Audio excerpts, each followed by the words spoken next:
Si l'on veut avoir un bonheur infini, une félicité infinie, il faut minimiser le nombre de ses désirs.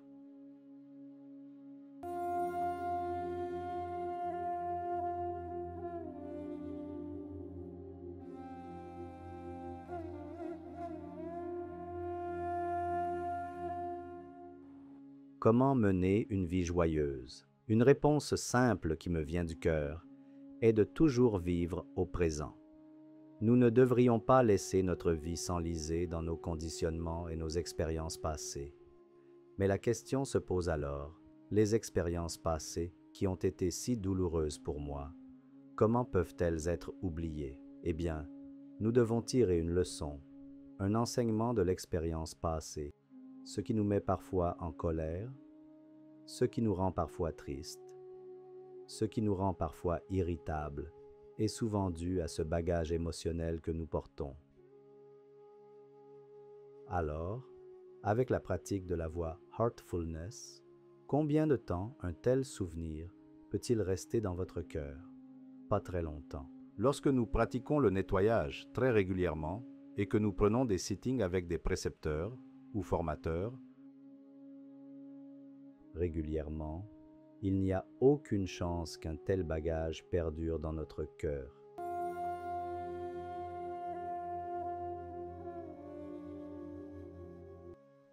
Nous nous débarrassons de ce bagage émotionnel. Et lorsque nous libérons cet espace intérieur, je pense qu'on peut l'élargir pour obtenir de meilleures vertus. Et au fur et à mesure que nous nous améliorons dans ces domaines, je pense que nous devenons si sensibles que l'idée même de nous mettre en colère nous contrarie, nous perturbe. Vous ne pouvez donc pas vous mettre en colère. Ce n'est pas que vous ne voulez pas, mais vous ne pouvez pas. Vous perdez cette aptitude petit à petit. Automatiquement, sans planifier de devenir plus gentil, aimant ou compatissant, vous le devenez automatiquement.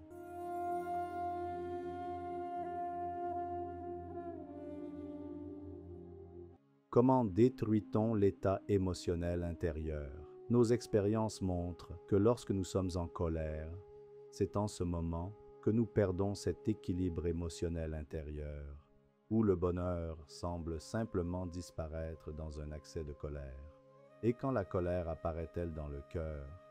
Quand certaines choses se produisent contre notre volonté ou notre désir. Si l'on veut avoir un bonheur infini, une félicité infinie, alors il faut réduire le nombre de désirs en passant de plus en plus à de moins en moins.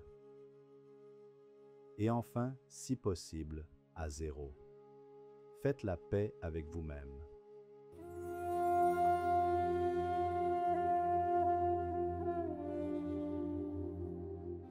Mais comment savourer le bonheur si l'on n'a pas la paix en soi et autour de soi? S'il y a de l'agitation, je ne pense pas qu'on puisse être heureux. Ce n'est que dans un environnement paisible que nous pouvons embrasser, étreindre ces éléments de paix. Selon le Seigneur Krishna, tant qu'on n'a pas développé un esprit contemplatif, la paix n'est pas possible. Et il demanda à Arjuna, « Comment peux-tu parvenir à un tel esprit contemplatif si tu n'as pas un esprit concentré? Comment peux-tu parvenir à un esprit concentré? Comment peux-tu réguler ton mental tant que tu ne médites? C'est pourquoi j'insiste constamment auprès de vous tous pour que vous fassiez le lien entre ces deux points. Si je ne médite pas, je ne pourrai pas réguler mon mental. Si je ne peux pas réguler mon mental, je ne peux pas rester concentré. Si je ne peux pas rester concentré, je ne peux pas devenir contemplatif. Et en l'absence d'un esprit contemplatif, oubliez la paix. Et s'il n'y a pas de paix, où trouverez-vous le bonheur dans ce monde? Le bonheur ou le contentement ne s'atteignent que par la méditation.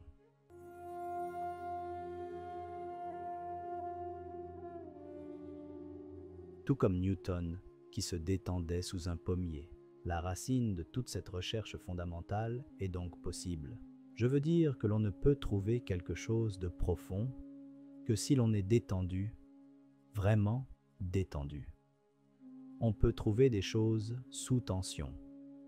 Vous pouvez être dans une grande tourmente, mais votre cœur doit être au repos et absolument calme. Alors quelque chose de bon peut en émerger.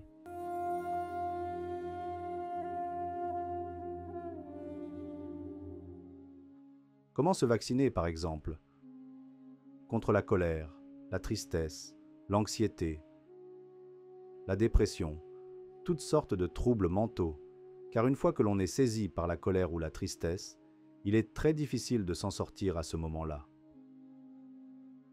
Le temps est la seule solution, où un certain niveau de compréhension ou de consolation dans votre cœur fera l'affaire.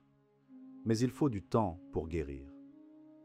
Et lorsque vous perdez votre concentration, vous perdez votre faculté de discrimination, ce qui vous empêche de discerner le vrai du faux. C'est pourquoi, surtout lorsque vous êtes en colère, ne prenez pas de décision à la hâte.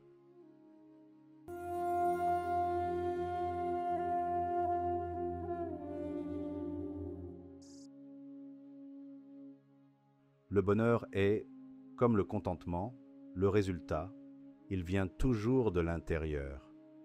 Le bonheur est, comme le contentement, c'est le résultat de quelque chose qui se passe à l'intérieur de nous-mêmes.